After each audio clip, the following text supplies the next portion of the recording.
जी बिल्कुल, दुनिया भर की तरह 3 दिसंबर को जो है क्वेटा में भी आलमी यौम माज़ूर के तौर पर जो है मनाया जा रहा है। लेकिन इसी तनाज़ुर में कुछ माज़ूर अफराद जो है आज क्वेटा प्रेस क्लब के सामने आकर एहतजाजी मुज़ाहिरा करने पर मजबूर हो चुके हैं और ये कहते हैं कि जो है हुकूमत की जानिब से हमारी हक तलफ़ी की जा रही है। मज़ीद जानते हैं यहाँ पर मौजूद मुज़ाहिरीन से कि इनकी क्या हक तलफ़ी की जा रही है जिसकी बिना पर वो आज यहाँ पर एहतजाजी मुज़ाहिरा कर रहे हैं। यहाँ पर आपको पता है 3 दिसंबर माजूरों का जो है अलमी दिन है।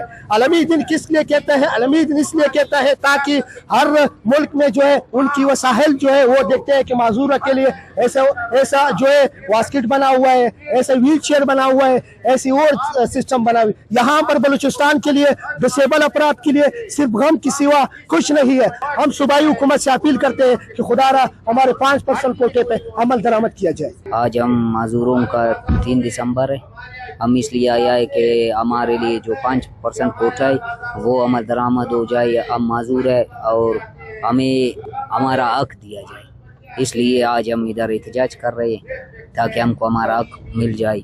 हम भी इस मुआशरे में जीने का हमारा भी हक है।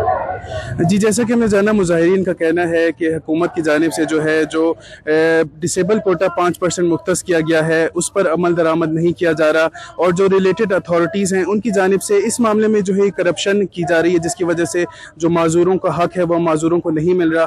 लिहाजा आलमी यौम माजूर के दिन पर भी ये माजूर अफराद जो है आकर एहतजाजी मुजाहिरा कर रहे हैं और हुकूमत से अपील कर रहे हैं कि वो जो है इस मामले में नोटिस लें और माजूरों का हक जो है वो माजूरों को दिलाएं।